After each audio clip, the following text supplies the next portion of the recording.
Hello there and welcome to the Agostinho Zinga Show, episode number 679 with your host, Agostinho Zinga. This is the Agostinho Zinga Show with your host, Agostinho Zinga, and this is episode number 679. And I hope this podcast is finding you well wherever you may be. I hope this podcast is finding you well wherever you may be. It's been a while since I've recorded one of my, influential, monumental, number one cultural podcasts in the world, but I thought I would come back and jump back on the horse, get back on the wagon ASAP, because there's been so much that's been happening or that's happened in the past 2 weeks that I have to catch up on and share with you some of my delightful hot takes. Before we continue, if you're watching this via the live stream, you may have noticed there's been a little bit of an upgrade in the camera quality. Should be anyway. I'm hoping so. I upgraded and got myself a little nice, decent little webcam. I also included a nice little light bar here so you can see me. But unfortunately, because I'm a very moist and well moisturized black male, I sometimes melt and sweat under the light. So if you see me wiping my brows, wiping my forehead, and generally looking a little bit fidgety, do not worry. I'm not I'm not in the K-hole. I'm not tripping on Molly. I'm not high on coke. Nothing's happening like that's happening. It's just the fact that this light bar, this little LED panel thing next to me is shining directly into my head. Not really directly into my head, but kind of near in front of my face so I can have it well illuminated. I've done my odd little streaming, podcasting kind of YouTube education, and I found out all the things that you need to do in terms of lighting up your space and all that malarkey. So I'm trying to make my little edits and updates, but I know how my body is. I know what my face can look like under the light, and I said that sometimes it can be a little bit mad. So if I'm looking sweaty, if I'm looking clammed up, if I'm looking anxious, don't worry. Okay, I promise you, I'm in perfectly good health. It's just the LEDs and the lights and shit is making me go a little bit woohoo. But hey, it is what it is. Hopefully, the quality is somewhat decent now. I think it's meant to be 1080p, but I'm not really too sure. Maybe 720. Who cares? But at least it's not that super grainy iPhone footage that you guys were kind of getting used to. That was looking a bit janky. The one thing I've been happy about with this pod from the beginning of time, one thing that's always been A1 has been the audio. There's been some times where the volume's been a bit low and stuff, but I finally got my levels where I need to be. I've got the right filters, but I've got a really, really good microphone. I've got a really, really good audio interface. So for the most part, when it comes to me and creating content, I'm all about making sure the audio is perfect. If the video is a bit janky, it can be, I know it's annoying, but as long as you can hear the person crisply, I think that's usually the most important thing. So I hope and pray that those adjustments aren't going to be affecting you too much. Now, many things have happened today. I'm going to quickly start off, obviously, by updating you on the brown nectarine that I've got running now at the moment, as you can see here. I actually did a bit of a cheat this time with this brown nectarine. I did a little bit of a splash of chocolate yazoo. Chocolate milk sort of little vibe. And whenever I pour little bits of chocolate milk inside my flipping, cold brew coffee type of vibes. You know who I think of every time I think of little chocolate milk in a little bit of coffee? I think of Wings of Redemption, because I know every time he's always talking about how much he loves to drink. I think is it Yoo-hoo, right? I think in America you guys have got a particular brand of chocolate milk called Yoo-hoo, and Wings of Redemption always talks about it, and it always makes me laugh when I see a bottle of Yazoo that we have here in the UK, because it also reminds of a time when I was super fat and I would just about be, I don't know. If any of you guys have ever been super fat, you would know. You just end up drinking and eating weird shit. You're just drinking loads of fizzy drinks. You're drinking loads of fucking chocolate milkshakes, and you just eat loads of fucking. What was I eating one time? I was eating those like kind of, I guess you'd call them, what they called, cheese and onion pasties, right? The kind of pasty things, pastries where it's got like a cheese and oniony sort of like paste in the inside. We usually get them from like Greg's, and I'll be munching on that. There'll be times, and again, Greg's is not that expensive. It's a place where you get like I don't know, you get like pizza rolls, right? You get like baguettes with like cheddar cheese on it and shit. And most of the stuff there is like £1, £2, £3. And I'd be going in there and spending £10 on a regular and then washing it all down with with a milkshake and shit. And then you wonder why you're fucking fat. It's like, honestly, the diet of a fat person, especially because I don't know, I think at the time when I was super fat, my sort of like my sort of thing that kind of got me really fat, or my sort of no, my sort of guilty pleasure, or something that I was always kind of drawn to, was shitty processed food. I wasn't, because there's different types of fat people. There's fat people that just like love cooking at home and just eat a lot of shit. So that they indulge themselves, right? They're making mac and cheese, they're making cakes and shit. They're going ham with the home cooking, and they're obviously giving themselves incredible portions. But I was more so of the type to buy chicken and chips every other day. You know, always buying takeout, always buying stuff in boxes and packets, always stuff that always rustling on my desk was always something rustling. There's all these little wrappers and packets in little corners of my pockets everywhere. It was fucking crazy. So whenever I think of Yazoo, I think of chocolate milks. The first thing I think about when I think of chocolate milks is fucking Wings of Redemption, and you know how hard it must be to lose the grip of that. Because imagine being somebody when you're that fat like Wings of Redemption, when you're like 400 pounds and shit. And you're a live streamer, which is a strange career in itself, right? Because you can imagine, because I knew when I was that fat, the last thing I wanted to be doing was be seen. I didn't want to be seen. So I find it interesting how nowadays there is a whole different breed of like fat people online, especially content creators, who essentially make their money based on what they look like, which is odd to me because, you know, the last thing I want to be doing when I'm fat is be seen by people. But I also remember the pain and how difficult it is to kind of adjust your flipping drinking and eating habits when you're that fat, because sometimes, you know, if you love fucking chocolate milk, how are you suddenly going to turn around, you know, in the flick of a switch and suddenly like drinking water? How are you going to suddenly justify in your brain that water is way more tasty than fucking Coca-Cola or than lemonade or than, you know, Fanta, orangeade, whatever it is? Like, it's impossible to make that leap. It takes not impossible, but it takes a lot of work to obviously make that leap and kind of, okay, I'm all right with just like not having a million fucking spoons of fucking sugar in my tea. I'm okay with maybe just having a glass of water with my meal. I'm okay with maybe not having dessert this time, right? Or I'm okay with maybe not eating, you know, a fucking chicken burger at fucking 1 a.m. in the morning. All these things are difficult to kind of get out of your head when you're so used to doing it. So whenever I see Yazoo, it kind of honestly reminds me of that weird period of my life where I was drinking milkshakes, eating Greg pastries, and just going ham, but then also wondering why I was fat. Imagine the delusion of fatness. You're wondering why you're fat whilst you're eating legit pastries every single day and washing it down with chocolate milk. And nowadays, if I go to like a burger shop, like a decent burger shop, and I buy like a nice, you know, a nice portion of fries, a nice well-made burger and stuff, and then maybe, let's say I swap the fries for cheesy fries and I get a burger or I get 2 burgers, I can't wash that down in a milkshake. By the second burger, I'm already like feeling a bit queasy. Like, oh shit, man, I bought this with my eyes, right? My eyes are bigger than my belly. But before, I could literally wash down those meals with a milkshake. That was like a beverage to me. It didn't make me feel full, which is fucking nuts to think that. But hey, what can you do, man? Diary of an ex-fat guy. Oh, that dark nectarine with a bit of Yazoo is lovely. Anyway, moving on from that, quick one to mention this. There's been a lot of conversation I've seen with people that I know myself and just people around and stuff online with, like, you know, what it means to be a friend and how to kind of look out for friends and how to act with friends, and mostly around the idea of holidays and all that. I'm sure most of you are either, you know, enjoying your summers, or you're planning to go vacation, or you're doing, you know, more outdoor things, or just hanging out with your friends more so now, even if you're not going anywhere. So I've heard a lot of people having some pretty nightmarish experiences with their friends these days, where they're going out on holidays and they're quickly realizing that, oof, this friend who I love and, you know, really cherish their friendship isn't the kind of person you should be taking to a holiday where you're going to go do sightseeing. Isn't maybe the person you take on holiday to go clubbing. Isn't the person you take on holiday to go eating. Isn't the type of person you go on holiday to do adventure stuff. Like, there are different friends in different groups of your friendship groups who you should take to certain things, but you don't realize it until you do the thing, right? It's very, very difficult to kind of figure it out. And you had to kind of go through the pain.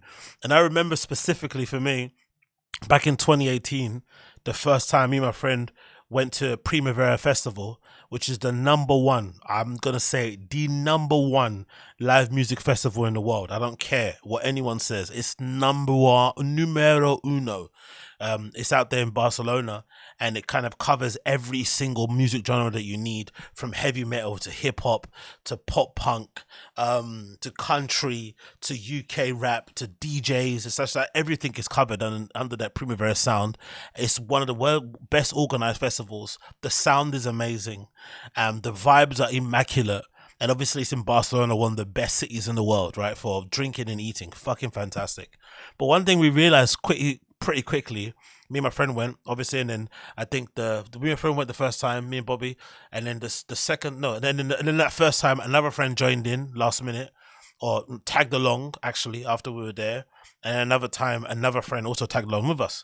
And one thing we realized quite quickly was that there's certain people that you can't really go on holiday with. Or if you do go on holiday with them, you have to be aware and accept and understanding of how they're going to act. Because I'm also a person who I'm not somebody that advocates for trying to change your friends' behavior to kind of suit your needs. I think that's incredibly selfish. I think sometimes the hardest thing to do is to maybe just accept your friend for who they are and just enjoy the bits about them that you enjoy, or maybe decide, hey, you know what, you're not for me totally, and I'm going to go another direction. But the idea of trying to change your friends and convince them what they're doing is, I don't know. I think at a certain age, it just doesn't make any sense, a waste of time. And also, I think it goes against the tenets of friendship. Part of the reasons, why you're friends with somebody is because they may have some things that they do that you don't like, but because they have more things that you do like, you're friends with them. Same if you love somebody, sort of thing. Anyway, regardless, you have to accept that, I think, right? That's part of the thing. You have to accept people's things. And we quickly realized that when we were out there, like, oh shit, this other person is like a bit of a nightmare to hang out with. But you're out on holiday now. You can't ditch them. You can't leave them. You don't want to. You feel guilty if you try to. And you're just out there together. You just have to make it work. But along the whole entire way, you're like, oh my God, never again, never again, never again. And I remember the thing that was really annoying and kind of hurtful about that time was that it was pretty fine at the festival. When you're at the festival, it's fine because there's loads of distractions, music, different people, sights and sounds, blah, blah, blah. So you can kind of just enjoy it for what it is. But in the moment you guys are away from the festival and you're maybe going out in the morning to get some breakfast, you're on the way back from the festival, going back to the hotel, the Airbnb, suddenly you're reminded of how annoying that other person is. So you kind of have to just accept those kind of 4 hours before, 6 hours after the occasion are always going to be odd, but then the one in between is going to be fine. And it's just something you kind of have to just navigate through. But then the whole entire time you're sitting there thinking, you know what? Never again, never again, never again, never again. But you just have to get through that festival. You have to get through that holiday. You have to get through that vacation. You just have to get through it. And there's nothing else that you can do. You can't ditch them midway through. It's impossible. And it is really brutal. And sometimes there are some friendship groups that never recover from those vacations, those trips away. Some friendship groups come back home and never ever recover. It fundamentally changes the dynamic of the friendship completely, to the point where maybe you don't speak anymore. That's how deep it can get. And it's annoying and it's really sad, because I've seen people, which is really odd to say this, right? But I've worked at places where people, colleagues that didn't know each other from before they worked there, would go on holiday and have a blast. No issues whatsoever. But the moment they go with their friends who they've known for 2 decades plus, they, to the point where now these people are like their brothers and sisters. They're not even friends anymore. They know them at a deeper level. It's a whole entire nightmare. And I never understood that. Like, people that you work with who, you'd imagine that's a bit more of a random selection of people. It's a bit of a flick of a coin whether or not you're going to get on. But people have legitimately, I know, have gone to holiday or vacation with work colleagues and had a completely amazing time. No issues whatsoever. But suddenly you go with your friends and it's like an entire nightmare. And I don't know. I just think personally, I'm gonna say, but flipping Cloud K20 in the chat just read my mind. I was just about to say, the worst type of personality for me in a holiday, especially in a friendship group, has to be the person that's always complaining. Because I don't really mind the person that doesn't really, because some people don't like the person who doesn't have any input in terms of decisions where to go. It's always like just waiting for other people to make the plan for them. Some people hate that person. Some people hate the person that's like that comes with no money and expects everyone to buy their food for them or to chip in for them and stuff. That's annoying. Or even the person that maybe has a very tight budget and then tries to heavily influence what the group does. Like, oh, I don't want to go there, it's too expensive, I don't want to go there, all that stuff. No, I don't actually mind that. The overall complainer is legitimately the worst type of individual taking holiday with you as a friendship group. The worst, the person that just complains, that can find that finds a way to find fault in absolutely everything, is so draining. Because in the beginning, what you do, the mistake that you make, because you're in such a good mood, you're on holiday and you have a blast, you try to fix their mood. You try to kind of like help them through it. Like, don't worry, man, it's going to be fine. We're going to have a good time. Wait until we get to this place. Wait until we do this, blah, blah, blah, blah, blah. You try and actually help them through it because you think they're just having a bit of an episode. But then by the second day, maybe even by the end of the first day, you realize, oh, this is just how they are. This is their temperament when they're like outside their comfort zone. They just turn into the complainer person. And they become so draining, even if you choose to ignore them. Even if you're like, you know what, I'm going to let them say what they say, but I'm going to completely ignore them. It becomes so draining. Legitimately draining. Mind, body, and soul. Exactly. Even Natashki, big up Natashki, saying in the chat, they're literally energy vampires. And there's nothing, like, I would much rather have somebody come on holiday that has no money and legitimately help pay their way through the entire thing, but they're happy to be there. They have a good attitude. They're open to anything because they're broke. They don't have any money. So wherever you say you're going and you're paying, they're going to come along. I'd much rather have that person and go back home being entirely broke myself because I paid for them than be going to the holiday with somebody that's a complainer. I swear on my life. I swear it. There's nothing comes close to that complainer person. They are just a complete drain on friendship groups, a drain, I think, on society, actually. People who just find fault in absolutely everything. Because you'd imagine my kind of my temperament is that when you go on holiday, you kind of meant to like show the best of you. So even if you are like a bit whingy, a bit pessimistic when you're back home, when you're on holiday, you're meant to kind of like loosen up and be a bit more optimistic, a bit more bubbly. That's what you're meant to do. You're meant to kind of be on your best behavior when you're away from home. It's sort of like starting over at a new college. You want to kind of bring your best foot forward and sort of try and reinvent yourself for this short amount of time that you're away. But some people, for whatever reason, they go to a new place, new surroundings, and it just makes them kind of shut down. It makes them only see the worst in things. And it just becomes But again, like I said, the utterly sad part about all this is that you have to go through it. There's you won't realize this until you go away. You won't realize it until you pay the money for the flight, pay the money for the accommodation. You go arrange to go, you take all the same flight there, whatever happens, you have to actually go there physically and invest your funds in order for you to realize who the drain in the friendship group is and who is the good vibe and the bad vibe to go on holiday with. That's the unfair notion about all that sort of stuff. I swear to God, it's really, really sad, but what can you do? And then, of course, speaking about that and thinking about that, it got me thinking and looking up and checking Primavera Sound 2023 festival lineup, which just finished this past weekend, I think. And God almighty, man, I think I purposely ignored it because my plan was to go, but then I checked the flights for this time of the year, like June when it started, when it was around, I think May, June, whatever. And the flights were just crazy. Like, I don't know what's happened. I'm sure you guys have seen it in the States and other places around the world. I think flights have just increased weirdly over time. I think last time we went to Primavera Sound Festival, other times I've been to Barcelona specifically to go and run half marathons, just to go and hang out and stuff. I've been there a few times. The flights have been no more than like £250, no more than that, even during the peak seasons. But this time around, I was looking for flights for June-ish to go to Primavera Sound, end of May, beginning of June, and the prices were like £400. It almost doubled. And this is without even buying the ticket to go to the festival, which is still, it's pricey, but I think it's probably the most value for money you're going to get, because I think it's like a 5-day festival.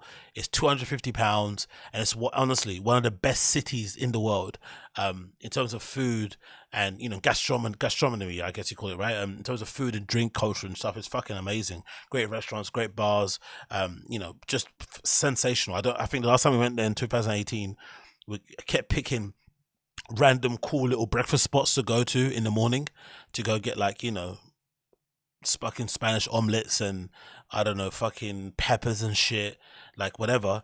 And legitimately, like there was no bad restaurant you could pick, no bad little cafe that you could pick just by checking the star ratings on like Google Maps and shit. Like they were all sensational. So the food in Barcelona is really high, the level. So even though you're paying a lot for the ticket festival, you're also getting a lot just from the city. Like walking around, it's a really easy walkable city, good food, good drink, blah blah blah. But having to pay £400 to go there just seemed insane. So I think I purposely, you know, did a little bit of a command backspace on Primavera and didn't really remember the flipping whole festival vibe. But I just double checked the lineup now again on the website, and oh my god, man, the lineup for this festival was legitimately insane, right? And you've already got here, Pet Shop Boys playing. You got Blur, Halsey, New Order, Dark Side Ghost, one of my favorite metal bands. You got Turnstile, one of my favorite fucking, I'd guess you're going to be calling them hardcore bands. Central Cee playing there, Pusha T playing there, Rema playing there. Too many amazing, of course. Then you got the second day, you had Kendrick Lamar, Depeche Mode headlining, Baby Keem, Fortet, Fred again, Skrillex. Like insanely powerful lineup. And just again, like I said, the best value for money because it covers such a wide barometer of people. But one thing I remember when I went to Primavera Sound Festival was how interesting it was to see who the actual big acts were from like hip hop and shit.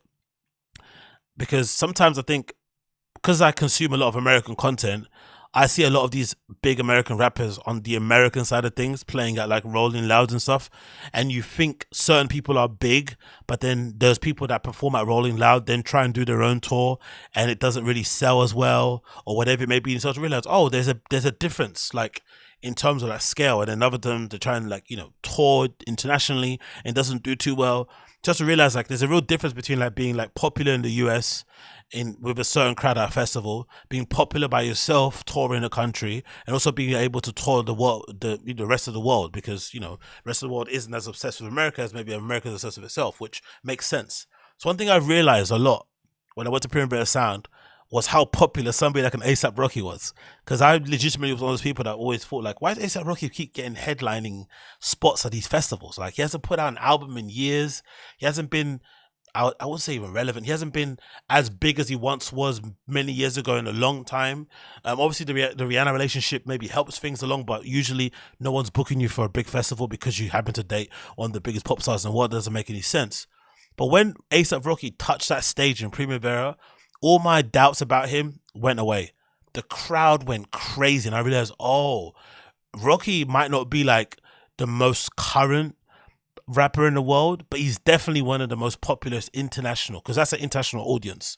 And it made a lot of sense. Like when he came on the screens, like Primavera had these screens, which are really cool, the first time I actually saw them in the festival, where obviously you had got the stage and had the cameraman zooming into the person performing and then projecting that shot on the screen. So if you're standing far away, you could see them.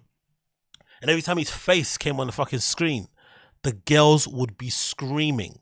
I've never heard the only time I've heard screams like that before in my life was like, you know, when you see clips of like K-pop people coming out of hotel rooms and shit.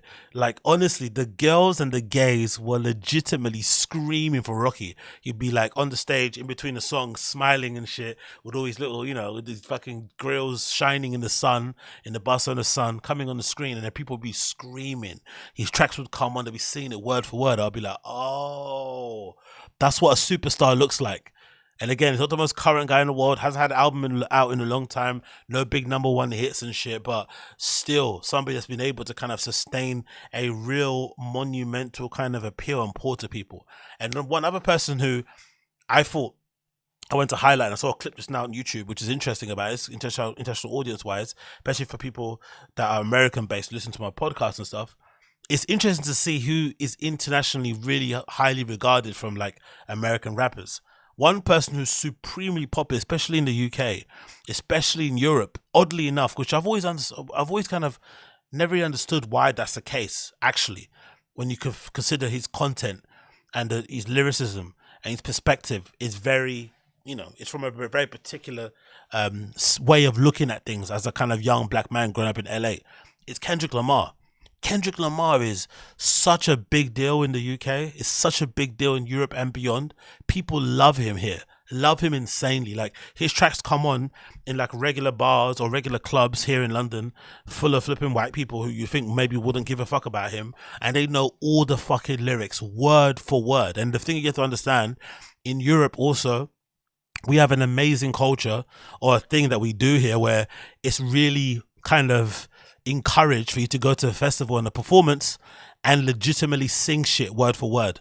Like, it's kind of a badge of honor to go to a show and know all the words. You don't just stand there and look cool. You actually go there and have a good time. So when you see these shows and performances, legitimately people are going there to kind of like show off and let the artist know, hey, I'm an actual fan of yours. I fucking think you're awesome. So I'm going to sing and scream these bars word for word so you can hear me. And legitimately, this clip taken from the Primavera Sound Festival just happened recently now, with Kendrick Lamar performing Money Trees, is a good example of it. Like, just hear the fucking crowd. They are going crazy. I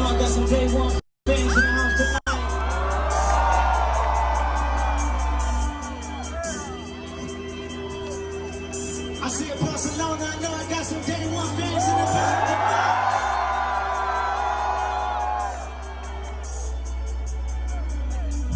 Follow me.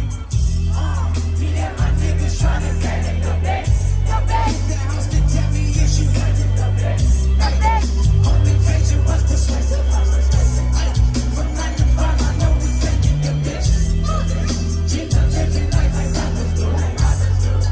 Rapping kind of rappers wasn't cool. I'm fucking ready, break the time I ground. Then that you break it, let it fucking moment. Tazs solid, that time I need the bitch. Party brothers trying to call me the bitch. The only thing we had to free our mind. The freaking first on PC policies. You looking like the easy come up the bitch. Ain't silver spoon, I know you come from the bitch. Ain't dancing like that where we never knew. Go where the reverend from her. Let's go. Hallelujah. Oh, hallelujah. Yeah. Make the boys and tell me what you doing. That's right. Everybody go respect the shooter. But the one in front of the gun lives forever. The one in front of the gun lives forever. And I've been hustling all day. There's a way, better way. Through canals and alleyways. Just the same. Money trees is the perfect place for shading. That's just how I feel.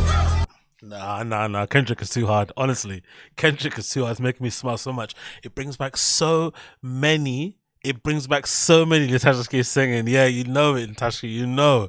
Honestly, this brings back such good fucking memories. There's something almost euphoric, I swear to God, about being surrounded by people that you don't fucking know from Adam or Eve, singing along to one of your favorite fucking artists. It's almost magical. I swear to God. In the sun, like, I remember that's one thing, because I've always had a. So I'm flipping. This coffee is making me go crazy. I've always had an issue flipping digesting fucking beer and shit, right? But there's something about drinking beer, which I don't usually drink because it doesn't sit right with me, under the sun in Barcelona with like randoms from all over the world, singing along to your favorite artist, that just hits different. Like, legit. Like, I was drinking beer the entire time I was out there. Like, and I don't drink beer on a daily. It's not something I do. And I was loving it. And it was such a good vibe, man. It was like a flipping amazing time. And everyone's singing along to the raps and shit. And then me realizing in real time, wow, this person's really big. That person's really big. Like, it's just fucking phenomenal to check out. And I think it's interesting because I also wonder, like, what do you have to do if you're an American artist, especially a rapper, right? Like, how do you figure out, or how do you kind of approach trying to be international? Like, how do you get there? You know, like, what do you speak about?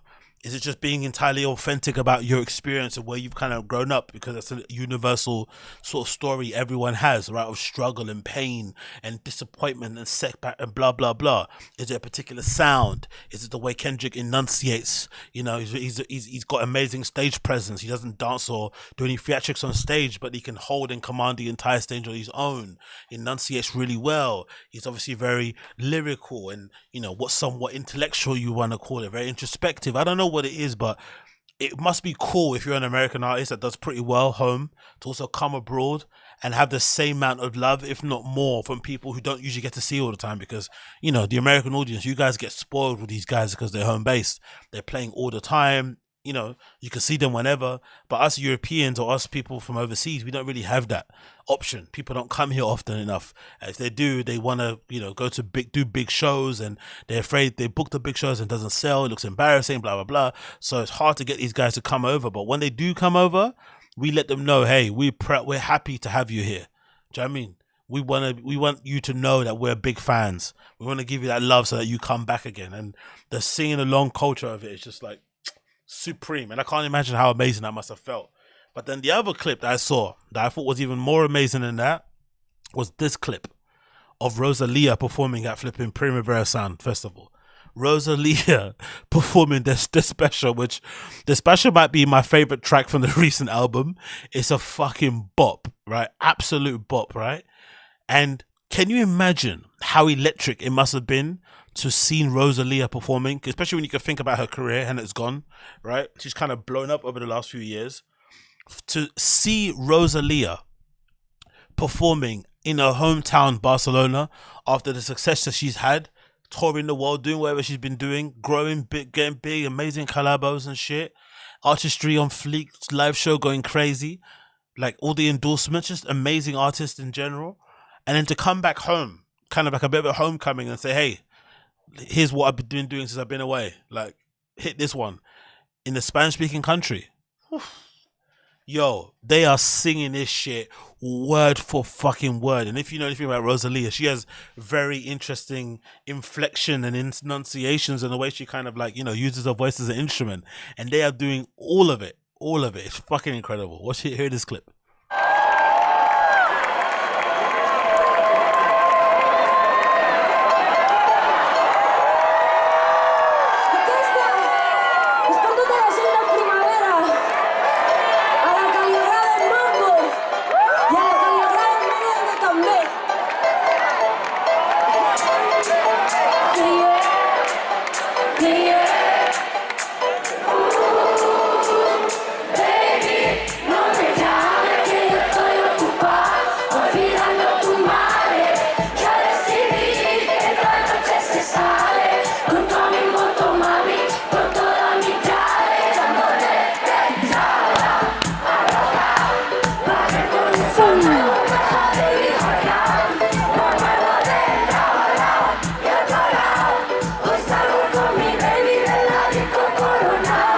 Yo, it's so loud. I know the recording, the guy's probably like got his mouth right next to the mic anyway, but it's so loud. The crowd is singing along so loud you can barely hear Rosalia through the microphone. That is insane fan love, as DJ Khaled would say. That fan love is on another level. It's so loud that you can barely hear her. God bless her. You can barely fucking hear her.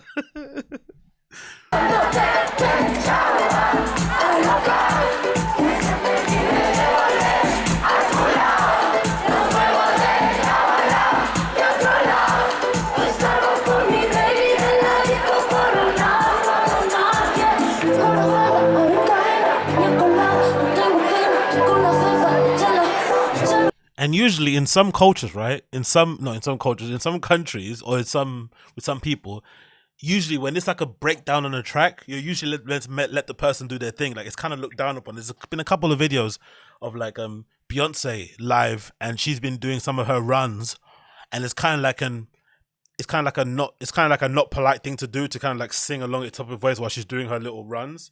You kind of let her kind of have a breakdown. But I love how in Europe, that's not a thing. We don't give a fuck. We sing the whole thing through, like karaoke. So even in this little section of their special where it's kind of meant to be a time for her to kind of do her thing, people are still singing along to it. I fucking love it. Nah,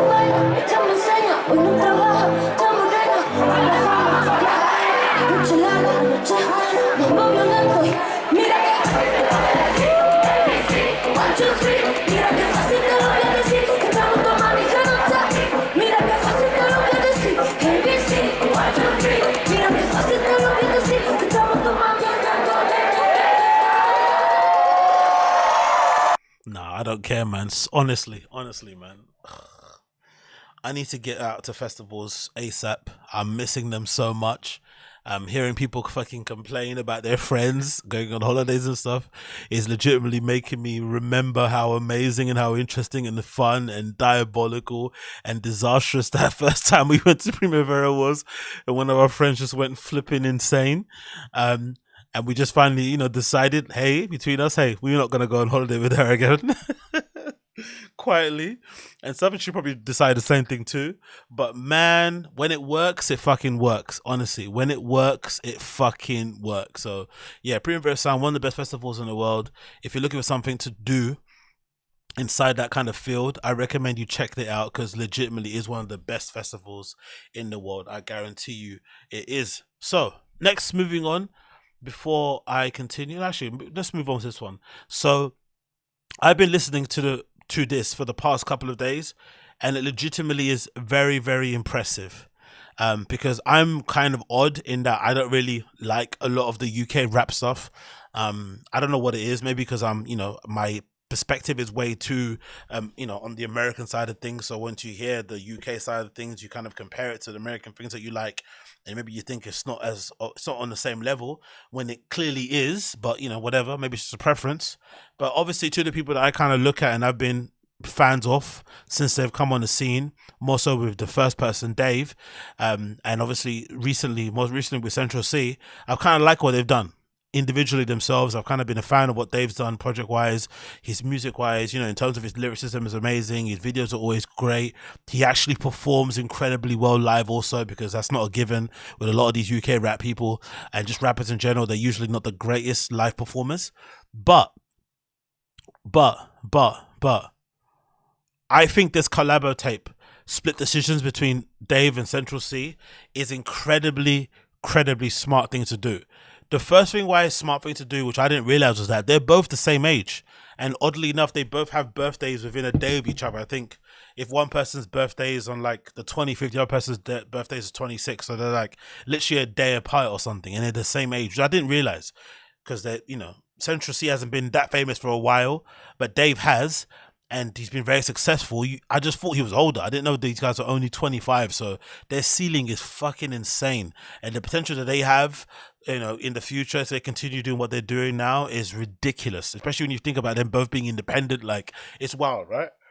So in that respect, I think this tape is really good, this EP, because if you're not the biggest fan of Dave, if you're not the biggest fan of Central Cee, I think this tape of them going back to back on these 4 tracks is the best way to kind of get the best of both worlds. Like, you get to not hear maybe too much Dave or too much Central Cee, but you get to hear them kind of like split the workload, but also kind of at the same time produce something really special in itself. Like, because this feels like it's been made with some level of like care and attention. This doesn't feel like something that they kind of rushed just because they bumped into each other on tour or in Dubai or something. This is like something they actually did spend some time in the studio crafting and putting together and figuring out who works best on what, who should go where here, who should go for the first verse, who's going to do the chorus, whatever. Like, all those little decisions that they made sonically,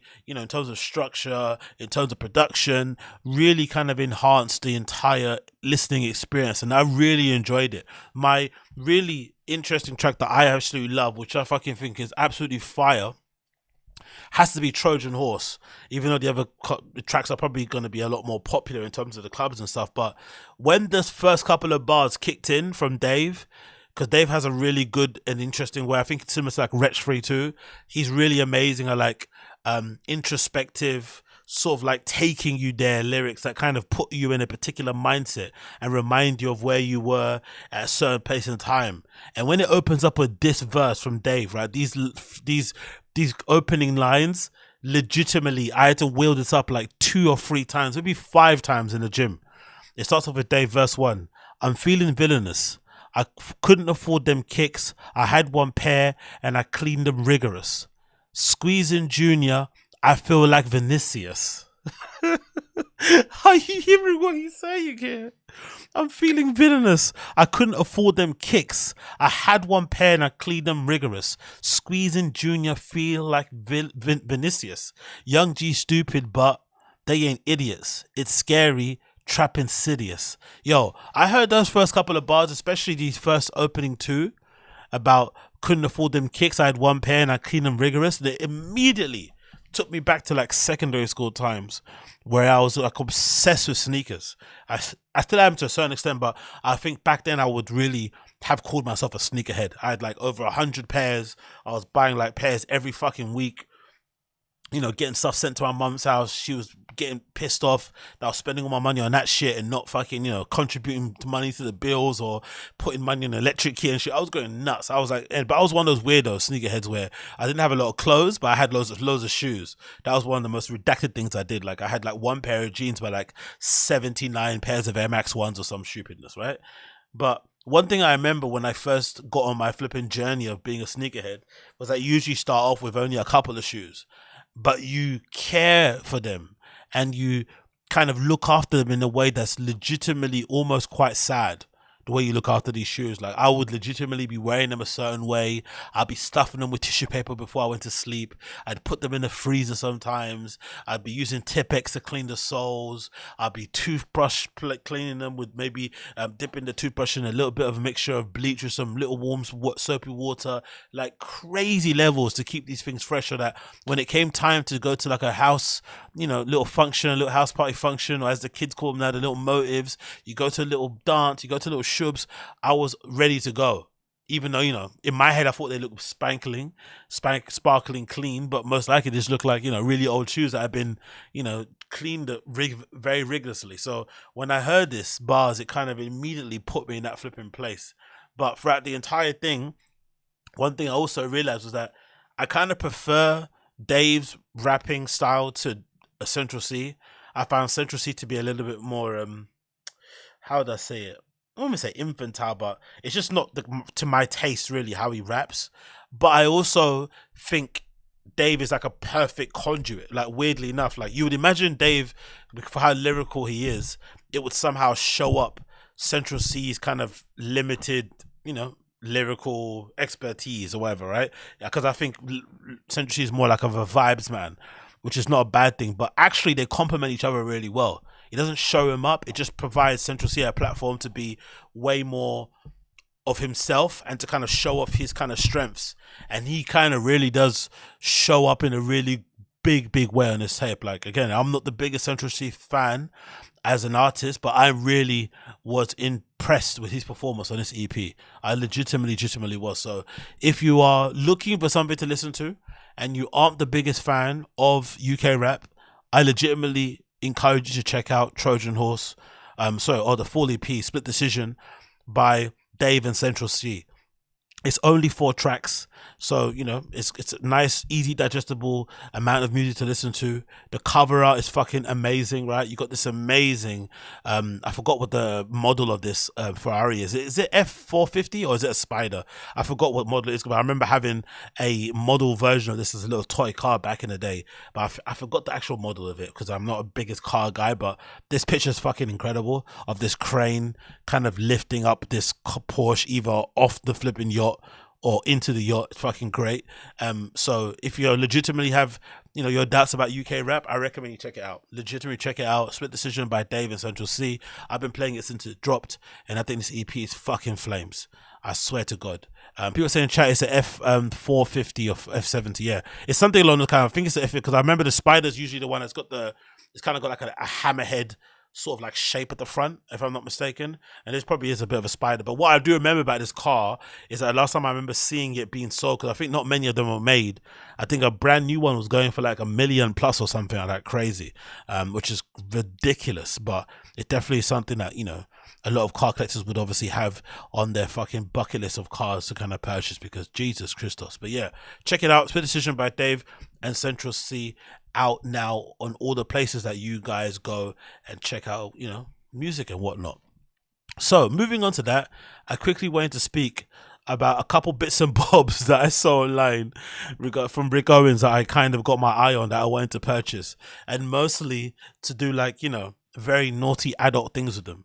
When I saw this little thing from flipping Rick Owens, again, this is maybe the club kid in me, and maybe going out and dancing too much and doing too many drugs and taking too much, and drinking too much.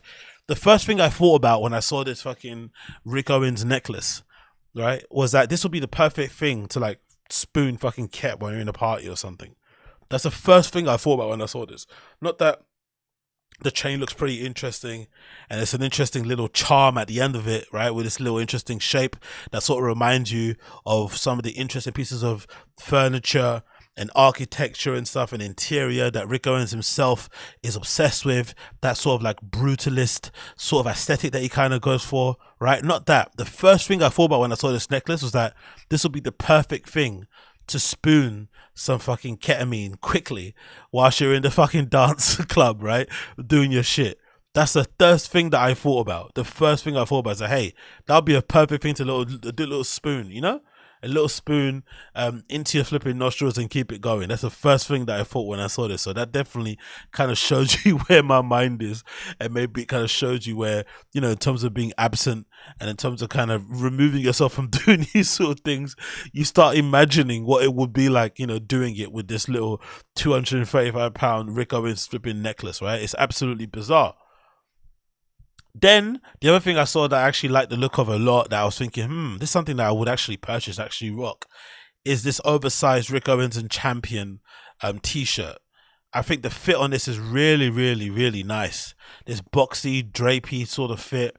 It kind of has like a bit of a mesh look to it, but I'm sure it's not mesh. If I'm going to zoom into a bit more here, I'm sure this shirt is just like a regular cotton t-shirt in terms of a thing. It doesn't look like it's going to be mesh, but it kind of looks like a really light kind of vibe of a fabric. It's got that pendant sort of almost, it kind of looks a bit satanic, the logo that Rick Owens now kind of uses as he's sort of like branding with the Champion logo on the Instagram, right? I kind of do like it, but if you wear this around any right-wing person, especially those type of people who are now obsessed with the fact that Target is turning their kids gay, they're going to go crazy. They're going to think you are legitimately worshiping the devil. But I legitimately do like the look of that t-shirt and think it looks really, really cool, and something I'll definitely would wear. So just imagine me being in a club somewhere with one of those flipping whistle things, right, as a spoon, and also using this t-shirt as something to sort of wear to go into a club. I'm on demon time when I wear this sort of stuff. You absolutely know I'm on demon time. But yeah, big up Rick Owens. Loads of amazing cool stuff available there now if you want to check that sort of vibe out. But just bear with me 1 second so I get a little tissue here.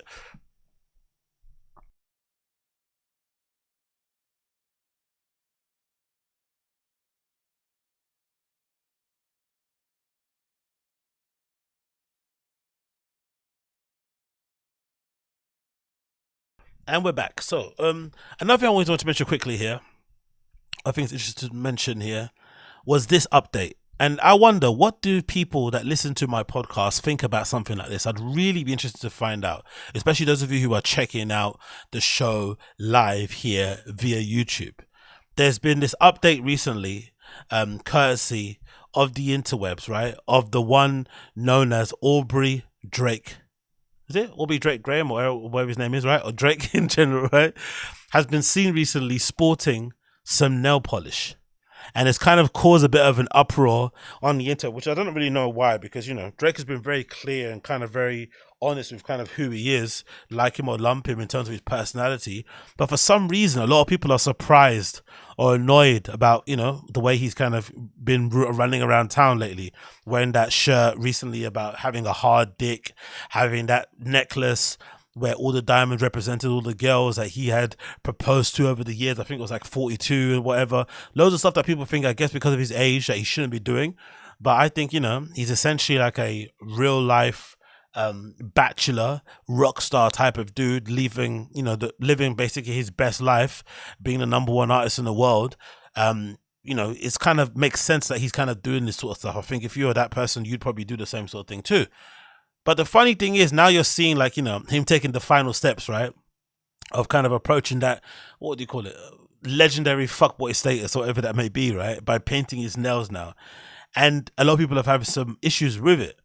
Me personally, the only thing that I have an issue with it is I just think in terms of coolness, this might be the most uncool thing Drake has done in a while. Because I personally think the whole men painting their nails thing as like a fashion statement, it's kind of run its course. I think it was all those things, because I've done a lot of questionable fashion-y accessory type of things in terms of expressing oneself. But it was only interesting when I was kind of the only person doing it at the time, especially in my area, or especially my group of friends, or especially in that certain period of time. It was only interesting when I was only doing it. So when I was wearing choker necklaces, that was really cool because I was only one of the few people that were doing it. When I was wearing really big, Berlin techno hoops, that was really cool because I was one of the only people I could see around my area where I was around doing it. When I was wearing big stacky boots and, aggressive fucking ripped jeans and band t-shirts, and cutting my hair a certain way, listening to certain thing, that was all really cool when I was only person sort of doing it at the time. When it all became mainstream, especially when I think about the stuff that kids are doing now in terms of wearing chokers, in terms of wearing pearls, in terms of wearing crop tops, in terms of wearing nail polish, now it's kind of been TikTokified. It just isn't cool anymore. It looks a little bit lame. Like, even if a kid that was 22 now suddenly started painting their nails, I still think you look a bit corny. You look like you missed the boat. Like you missed the boat like maybe 3 or 4 years ago. The same thing that, people look at when people criticize guys like Machine Gun Kelly, right? There was a period of time where Machine Gun Kelly just suddenly popped out and he kind of looked like a pop punk kid out of the blue. It was never like a steady progression.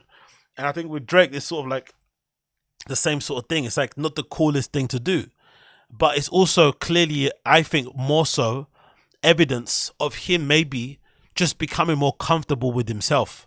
Like he's willing to just do shit for the sake of doing it because he just likes it. And I think that also, in a weird way, because I'm going to double speak here, that also is maybe the coolest thing, to actually do stuff because you just want to do it, knowing full well most people are going to look at you and think that's not the coolest thing to do. It looks a bit lame, but just because, you know what, fuck it, why not?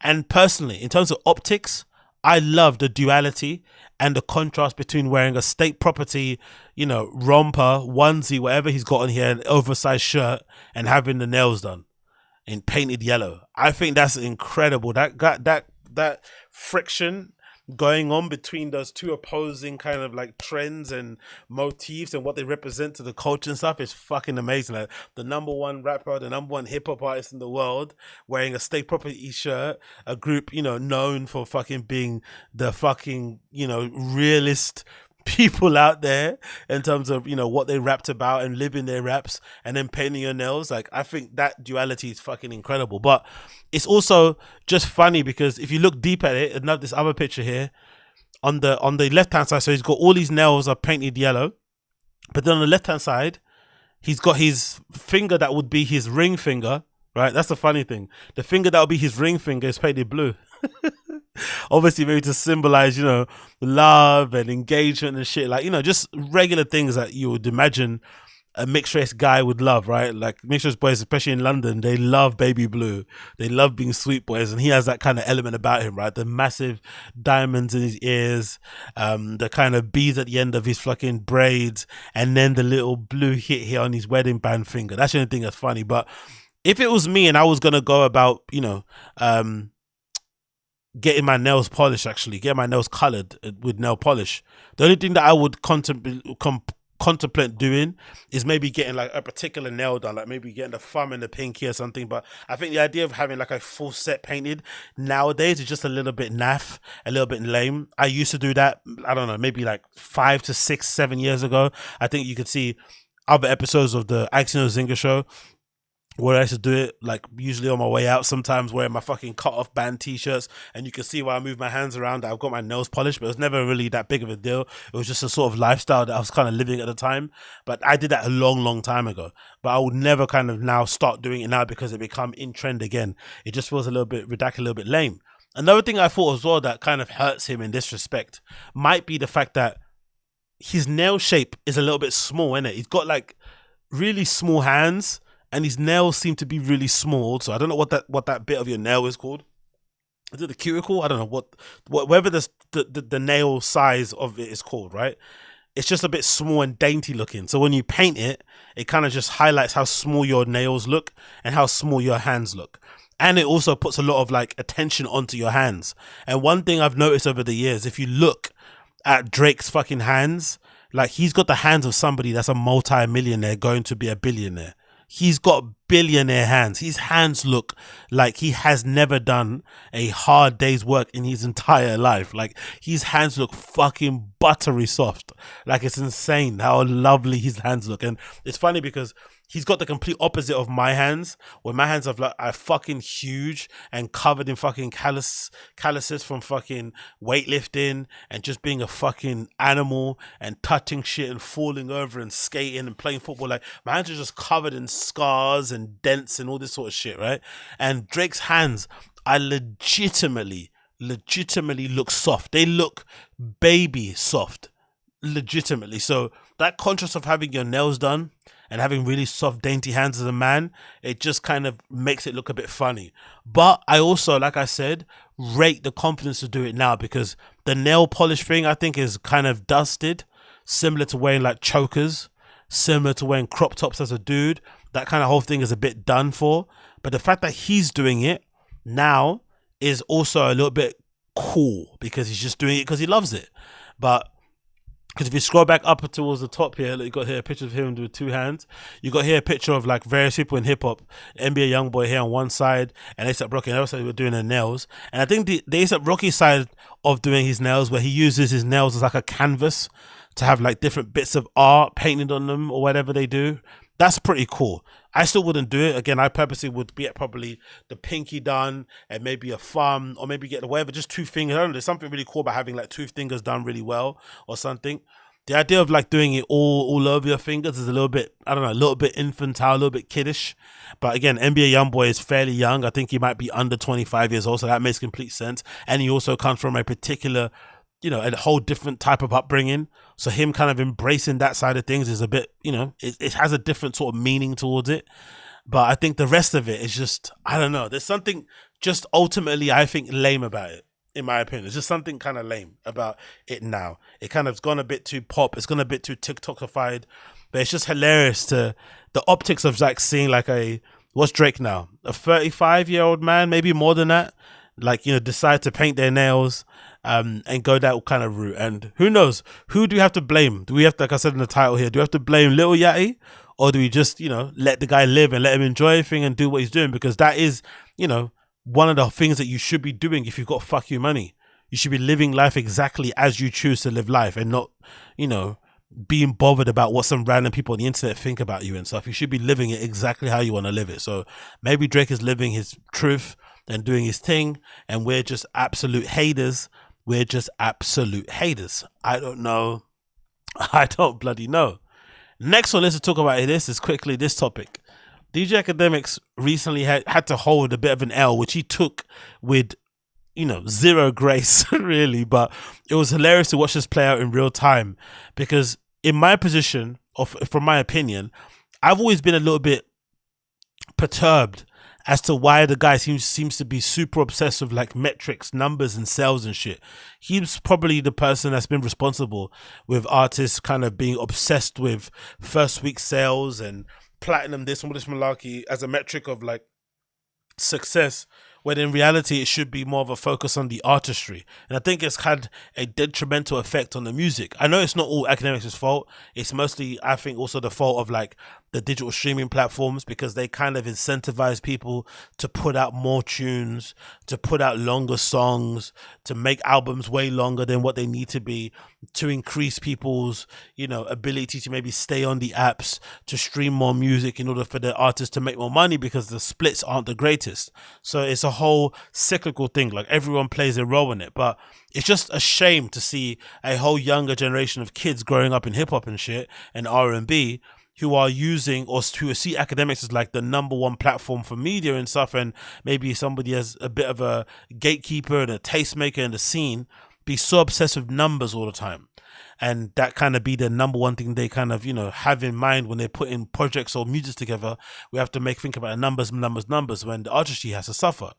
The other thing that also used to always perturb me about Akademiks was this impression I always got from him that he somehow felt as if he was just as important, if not more important than the artist, which I never understood really. Like, the only reason why he's got the platform that he has now is because the artist exists. Like, people want to hear his opinion about it, they want to hear him cover the news, but essentially his entire livelihood is centered around people who you would maybe describe as being infinitely way more talented than he is, risking and being willing to put out work and be criticized and whatnot, for him to kind of have work to kind of rip apart and criticize in his own way. So I've always thought that kind of tension to be very odd. The fact that he's very successful and makes a lot of money is great, but it doesn't mean that puts you on the same level as an artist. You're a media personality, which is great, but still, that's just what it is. But then obviously I think over time, the guy's making so much money and the splits in music are terrible, and musicians in general don't make that much money, that he's probably making, I would go as far as probably saying Akademiks probably makes more than 80% of artists in hip hop, right? Because most of those guys don't make money and only the top 20 and 10% do. But one thing I felt like Akademiks never really gave any kind of respect and credence for was how hard it is to be an artist. Like, how difficult it actually is if you have no pool, no nothing, you're just a nobody starting from scratch, to actually have people buy tickets to your show, stream your music, download. It's not easy to do, but especially the show part of it, like to have people actually leave their house to come and see you, is very, very difficult. And Akademiks got a bit of a taste of that when he was booked to be the headliner podcast, right, at Roots Picnic Festival, out there in Festival, obviously a festival founded by the legendary group Roots. And he quickly discovered how difficult it is to fill out a venue, because he was a headlining podcast appearance here at that festival, and only 8 people turned up. This is a quick clip somebody took from Twitter sharing this news, and it looks incredibly depressing. So this is the stage where everyone, Akademiks and his co-hosts are there doing their live podcast, and this is where the audience are meant to be. Look at the crowd. It's legitimately non-existent. There's like legitimately 8 people there. The camera pans across, I think a little bit here. I know that's okay. No, not in this clip, but there's another clip where it sort of like pans across and you see nobody. It's absolutely empty. And you would imagine something like this would humble you a little bit, because, I've been there before where I've put on events and had only my friends turn up, had one person turn up and that person then leave, right? It really is humbling, but it is just a thing that happens. It just is what it happens at festivals. For events, it's difficult to get people out of their house. Difficult to get people to buy tickets to actually attend. Like, one of the annoying things that happened to me one time was where I booked a show. I organized a party, and the attendance pre-registration thing was fairly high. Like, everyone clicked attending, like it was fucking in the thousands. And on the day, you had like less than 50 people turn up. So people will say they're gonna come to something, and even if it's a free ticket, and then decide not to come on the final day because of whatever reason, change their mind, whatever happens. And it's just a natural state of things. So you always kind of, I think I've always had kind of like a deep respect for artists that put themselves out there, put on shows and try and cultivate a fan base, because that shit isn't easy. So you would imagine having that L and that kind of level of embarrassment, that maybe Ak would see that as like an opportunity to kind of eat a bit of humble pie and sort of kind of take his licks from there and just accept that L, but he didn't.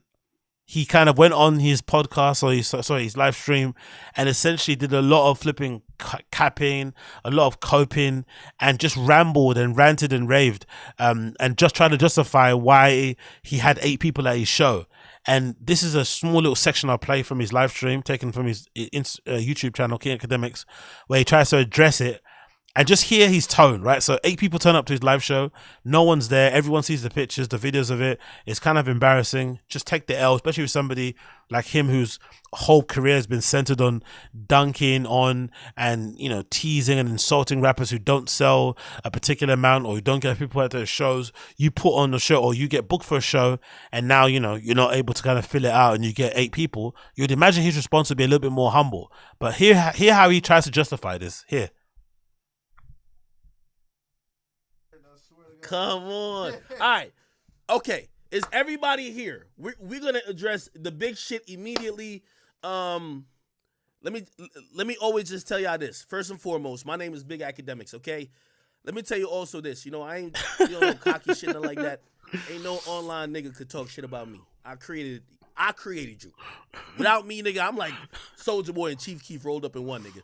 Without me, you wouldn't even be talking shit about me. So any other nigga who talks shit about me but is on an online platform, I look at him as my son. I might have to baby you. What? I might have to baby you because, again, I'm doing the shit that you hope to do. I signed the deals you wish you would do. I'm the nigga who signed a multi-million-dollar deal with Rumble. I'm the nigga who signed a 8-figure deal with Spotify. I'm the nigga who popped on. Like, y'all niggas can't do nothing to make me feel down at all. So what a bizarre way to kind of frame it, right? No one's want you to feel down. They're just asking you to eat a bit of humble pie because his entire existence is based upon kind of comparing who does well, who doesn't do well. Not his existence, sorry.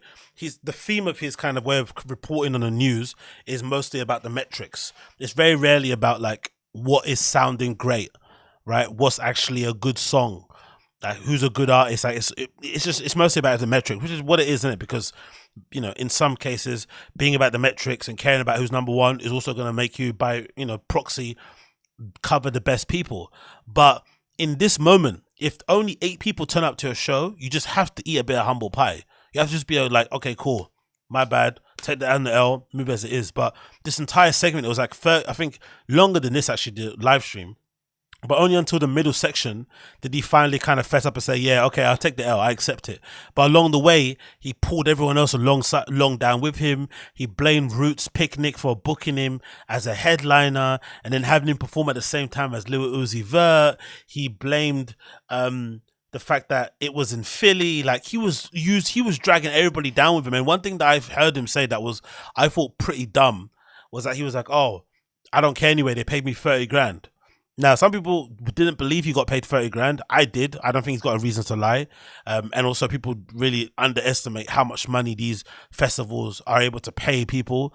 The amount of money they generate and shit, whatever it may be. Sometimes that are lost, but it wouldn't surprise me if he did get paid 30,000. But if you know anything about putting on your own shows, if you know anything about performing at shows, that sort of thing you don't really kind of gloat about. If anything, it kind of makes you feel a bit guilty when you do kind of, and I had it happen to me before, where I went to DJ at one place and they booked me as a house DJ.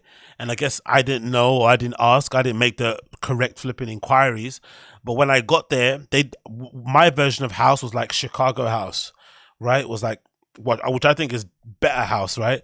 But their version of house music was like, I don't know, at the time, it wasn't even like Disclosure. It was like just incredibly like FIFA music type of shit. And I was like, I don't play that stuff, right? That's kind of like EDM-ish. But that's what they wanted from me. So I went there with like a whole discography full of like old school house and shit, like house music from like the Chicago era and shit and onwards. And it fucking flopped. But it also was one of the gigs that I got paid the most for. So I got paid the most for it ever that I've been paid. And I felt so guilty coming back home because I did a terrible job. I cleared the dance floor. Everybody left. Like, but I just obviously played until the end. Like I was playing my last gig on earth. And in the end, I got my money. I was like, I felt so bad. I didn't want to gloat about it. But this guy is gloating about getting paid 30 grand to be the headlining podcast host. But then he's not able to pull more than 8 people at the show. That's a bad thing because if anything, it's good that he got the money, but it also means next time he won't get 30,000 because he's going to need to be able to show them he could bring some value there to them. So I think that whole thing was fucking insane and bizarre to say the least, but it was quite nice to hear him admitting it towards the end that he did catch the L. So this is a clip of him admitted towards the end that he did catch the L here. Courtesy of Sometimes in courtesy of Chick Smooth.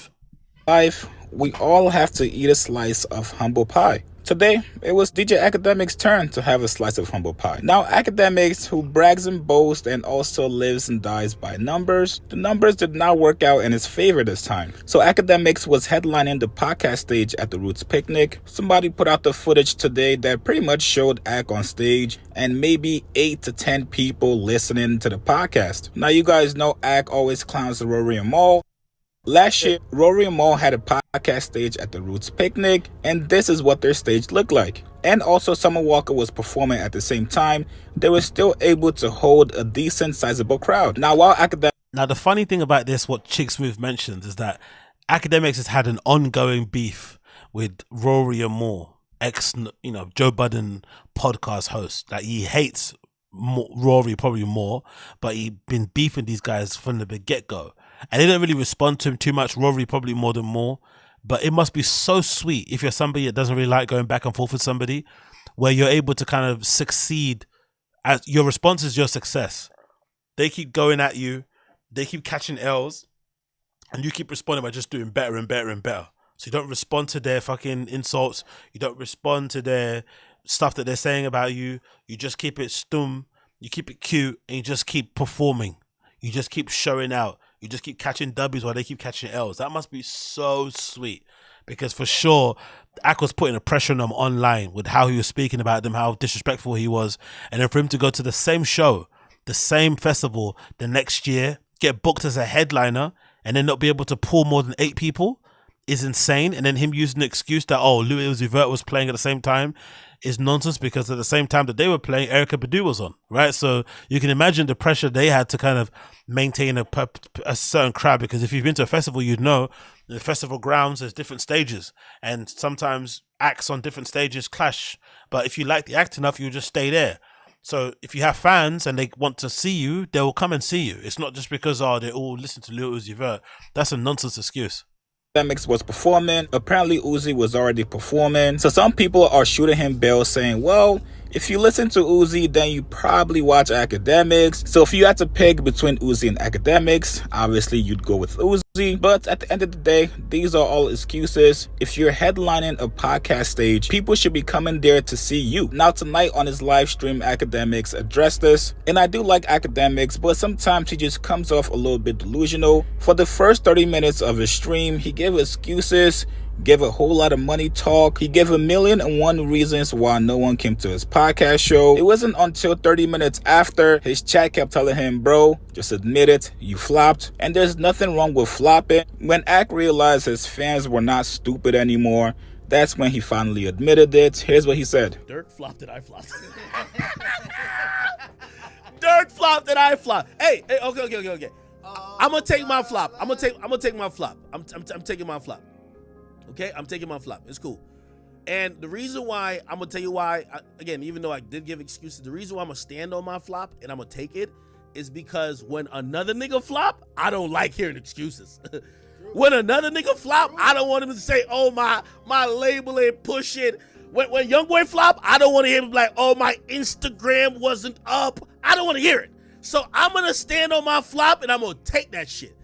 What a bizarre human being, isn't it? Really interesting, bizarre human being.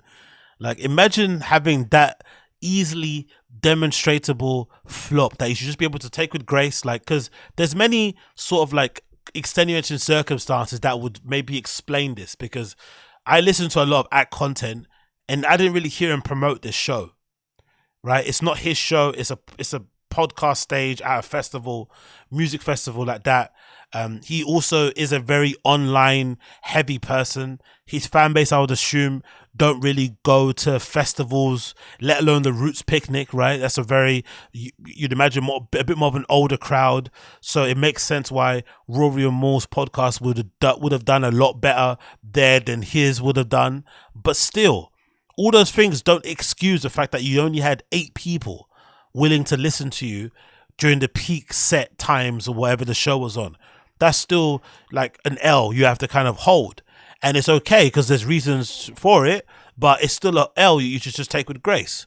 But he's incapable of doing so because in his head, he has this idea that because he's the the richest and the most popularist and all this malarkey that it somehow makes you immune to losses. But the one thing that I hated with his rant that kind of, was a little bit distasteful, I thought in general, and a bit classless, was the fact of like pulling others down with him.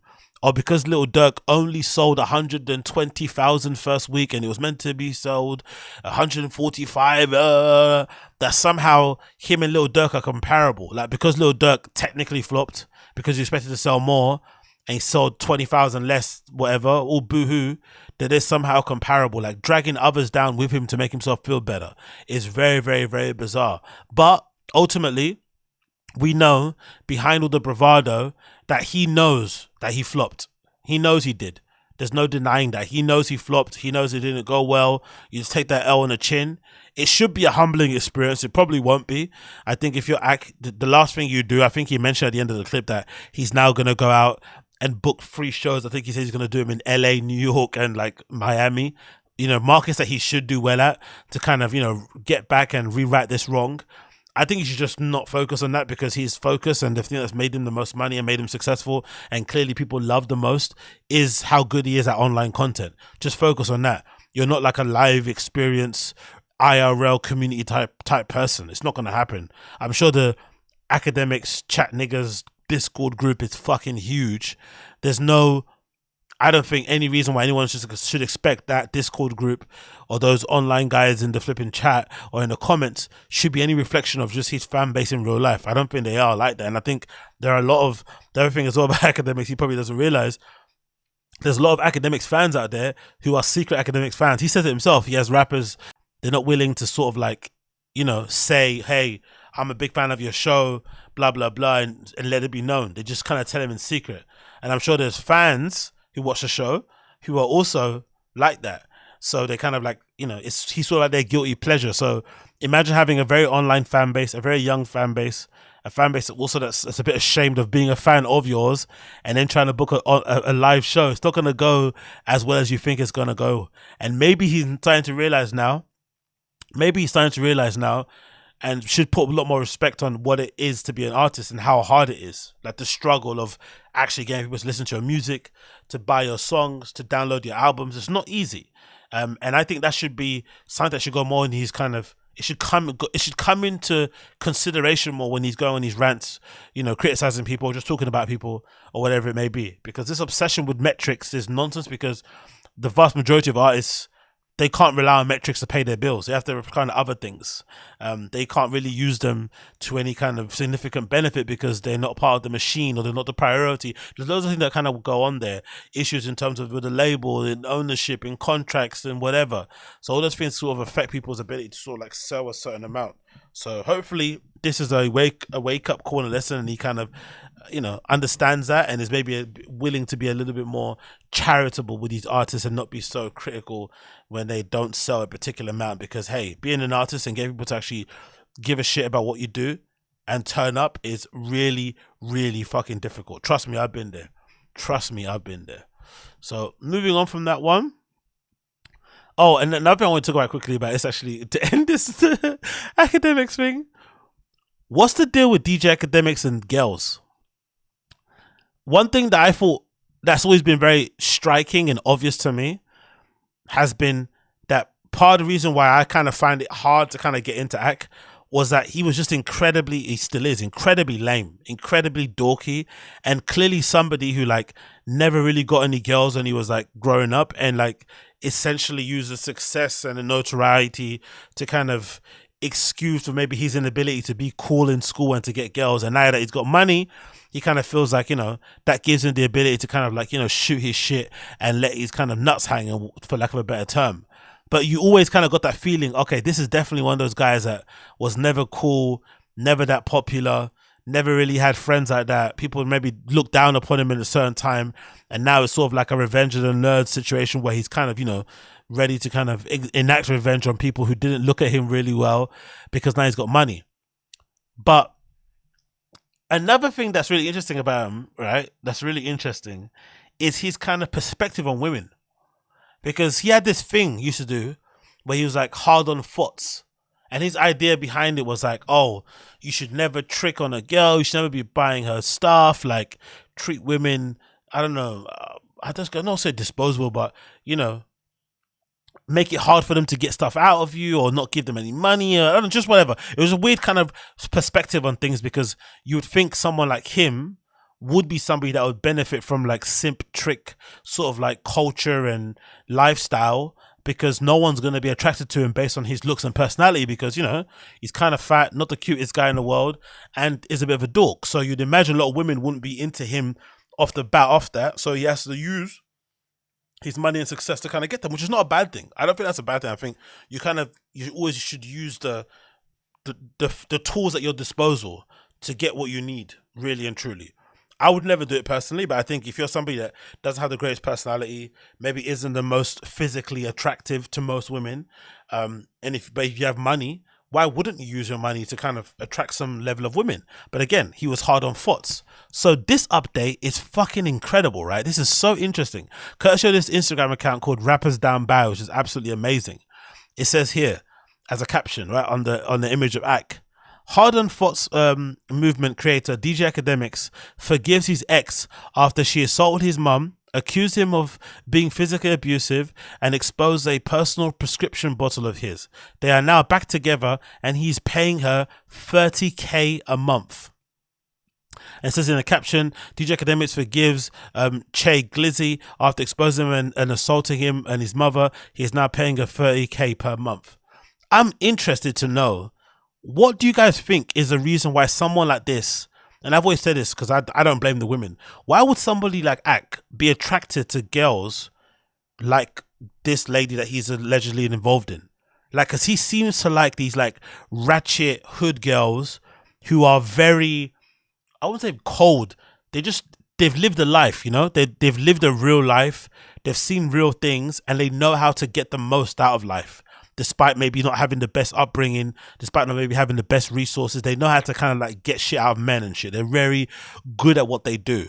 So for me, I would think someone like an Ak would be the worst. He should run away. He should run a mile from those type of women, because they're going to run his pockets, right? And they clearly do.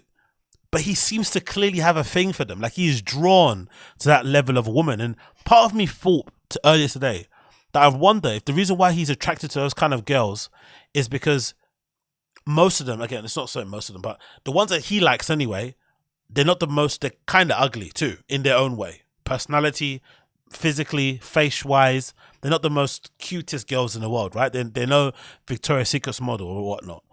So maybe because of that, there's this kind of internal thing where you're like, they're kind of on the same level, looks-wise, personality-wise, they're kind of a bit ugly, exuding in and out.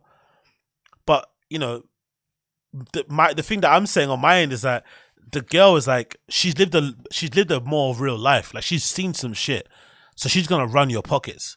So the fact that this woman is the same woman who was the one that was responsible for leaking all those things about Ak earlier, where there was pictures of him, you know, doing shit, pictures of his spotty, you know, pimple covered belly that looked like he had some sort of STI, picture of a bottle subscription that he was taking that looked like he had some sort of STI, you know, allegedly accounts of him, that woman assaulting his mum and shit, breaking shit in his house.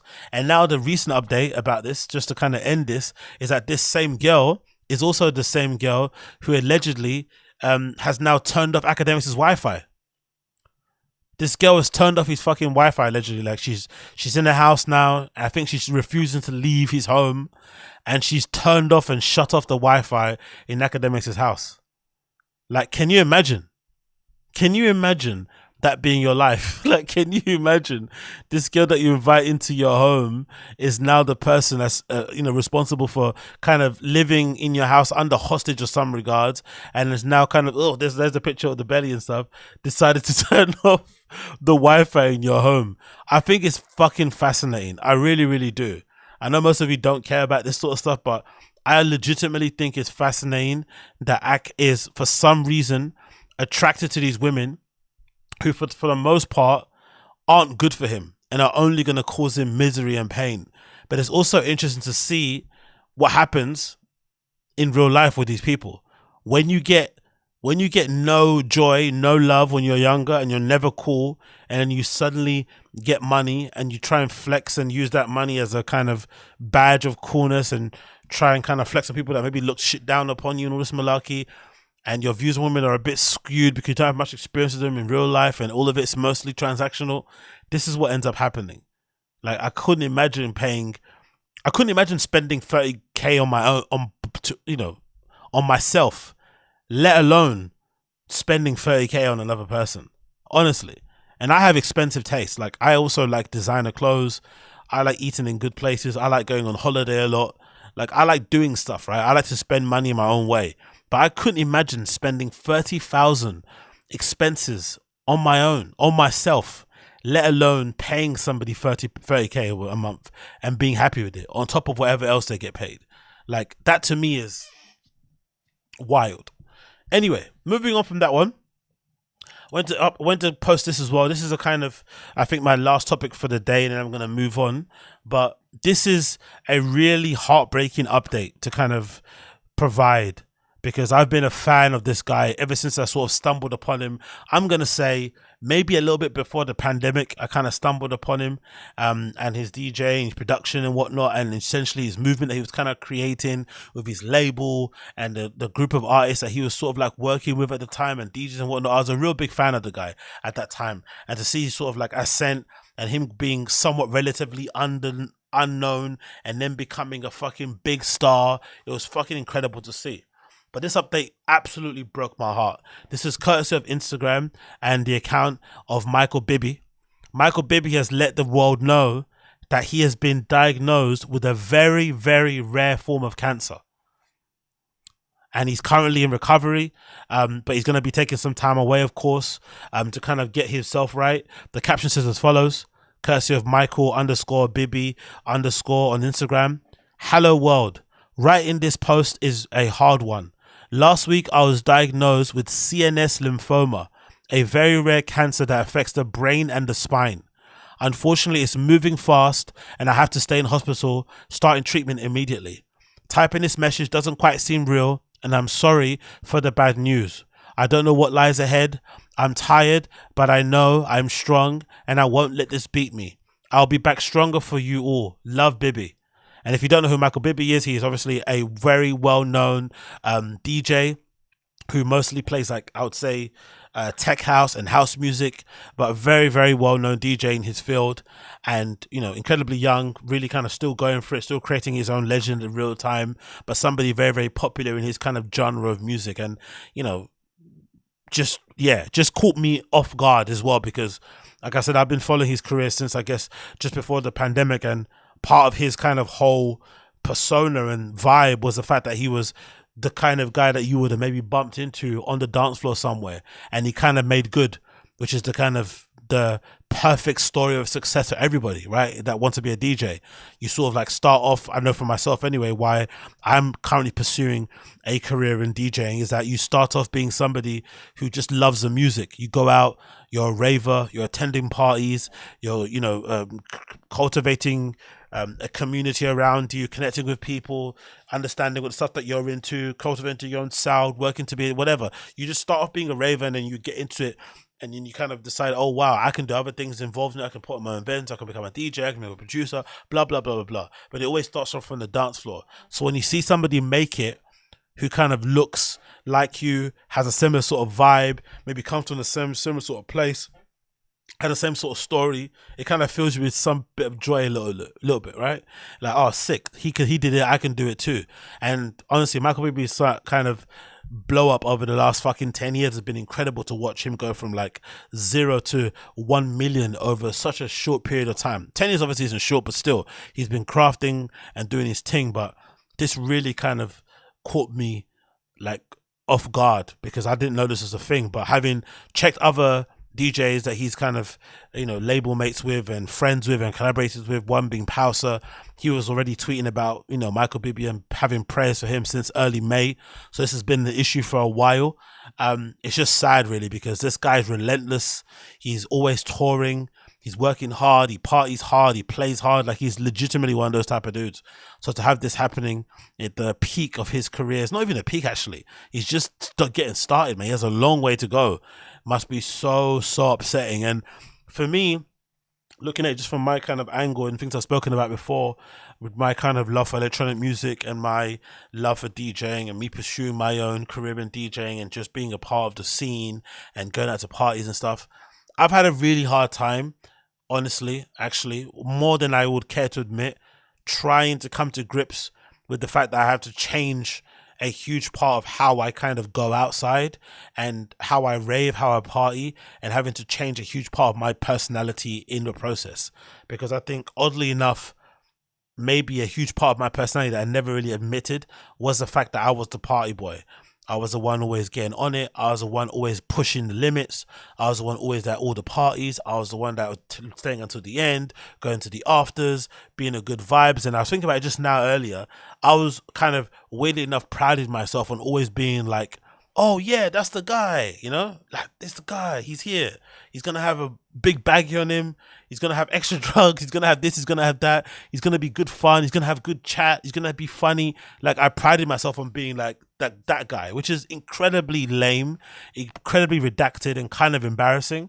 But when you don't have many hobbies, unfortunately, as an adult, and one part of your hobby includes going out at night and meeting other adults and listening to cool music and dancing, it can sound pretty fulfilling and somewhat gratifying that this is a part of your life that you've got that allowed you to meet different people, travel the world, listen to amazing music, and have fun. It's quite cool.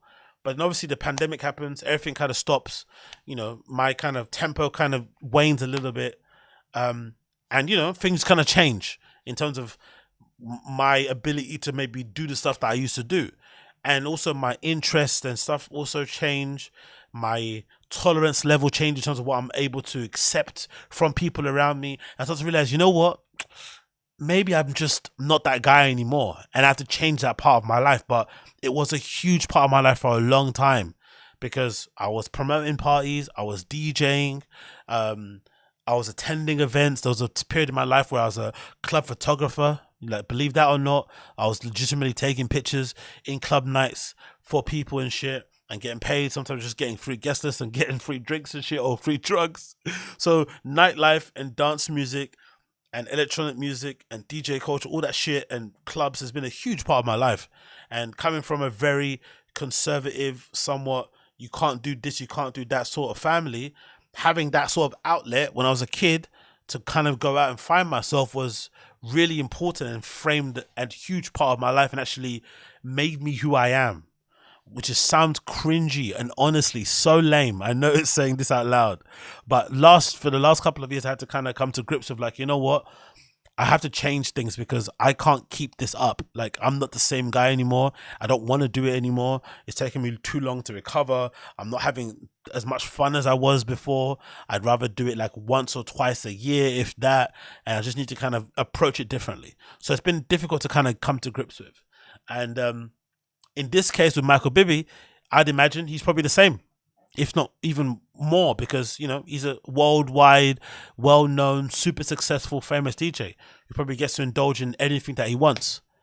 And then out of the blue, you have a health scare and it completely changes everything, you know? Because no one's sitting here saying, oh, it might be his lifestyle that contributes this. We don't know. I'm not going to start to cast aspersions on that one. This could just be bad luck. We don't know. But it must be so... If I was having a real, you know, cope session and midlife crisis with my emotions, imagine how you must feel. You're doing your thing, you're this well-known DJ, you have like 300 plus gigs a year or something crazy, right? And then whew, it just shifts. You go from the highest of highs to the lowest of lows. And it's just something that you can't control. He has, I guess, loads of money, I would imagine, right? He's a very successful, very popular DJ, but none of that can actually help you in this case. It's just kind of weird luck of the draw. And you just have to kind of hope and pray that things kind of get better and you can kind of fight this. Even though he said in his own words that this version of cancer, CNS lymphoma, is very rare.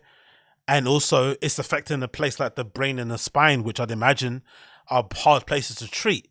So how do you kind of like, you know what I mean? It's just a difficult thing to kind of come to grips with, but you're just praying and hoping for the best and hoping he stays strong, is able to kind of battle and fight through this, because this must be such a shock. And I don't know, for me, watching this was kind of hard to see, but also it kind of made me kind of, it kind of made me kind of be like, you know what? Like, suck it up, Agostinho. Stop being a fucking baby.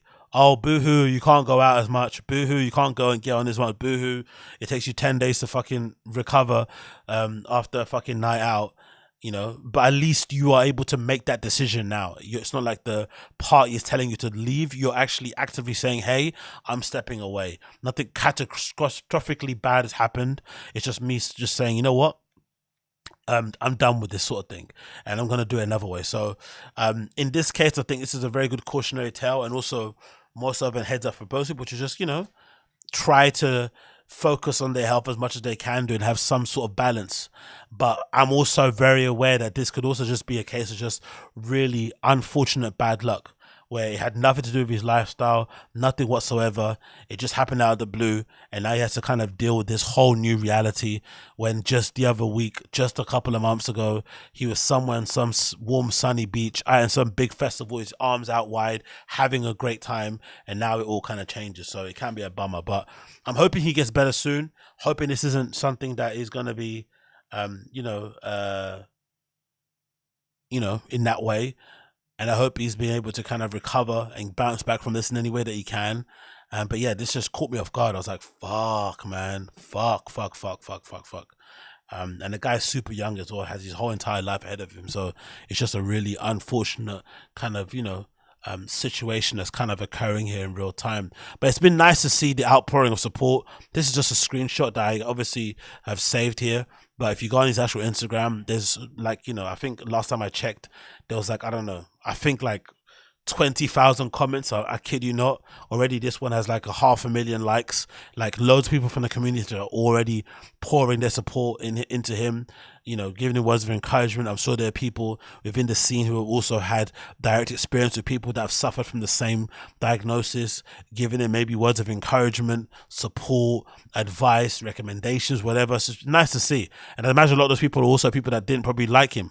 Right? They probably thought he was lame or corny or represented the bad side of music or, business techno side of things. But they're all kind of banding together and saying, nah, man, we need to kind of give this guy our love and support from afar and kind of hope that can kind of contribute to his overall recovery. So again, on my end, I can only extend my thoughts and prayers out to Michael Bibi. Hope he does make a speedy recovery and he's able to overcome this huge hurdle in life. And I also hope that this is a wake-up call for a lot of people out there, myself included, to focus on your health a lot, especially if you're somebody that is involved in dance music, is involved in nightlife, to kind of have some level of balance, or to maybe decide when you need to decide that you need to hang it up and whatnot, because sometimes this sort of lifestyle and going the way that these guys are going, doing the things that they're doing at that kind of pace, maybe isn't that kind of, isn't that sustainable. Maybe that's the case. But you know what do I know? What do I know? Anyway, that has been the Agostinho Zinga Show episode number 679.